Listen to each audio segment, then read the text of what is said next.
चिंकिया काहे पे नाचत आली आज बड़ा खुश वाली का बात बा तब काना ना चपका तेरी पता है आज हमारे के पापा 50 रुपया दे वाले रे अब तो का होय 50 रुपया ना देने वाला हमें इतना खुश हो वाली का बात बा का जनवे हमन के जनन के 1 रुपया नहीं मिला उन्हन के अगर 50 रुपया मिला तो कितना बड़े खुशी होला तोरे का जनवे तोहरन की तो बिना कुछ कहे दहे मिल जाला पैसा हमन की तो कहियो कहियो मिलेला तोरे बहरे अपने मने खाते रहला हमन की कहां के देवैया बा हमें थोड़े जा पाइले तो 50 रुपया मिलेला कम थोड़ा बा जोन मन करी तो हम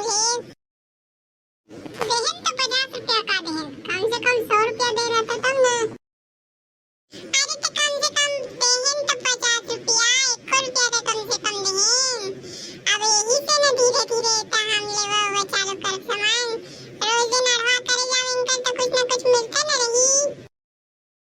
पापा अगर हमरे पैसा देता ना तो हम 50 रुपया ना ले हम सीधे ले 100 रुपया हम बोली कि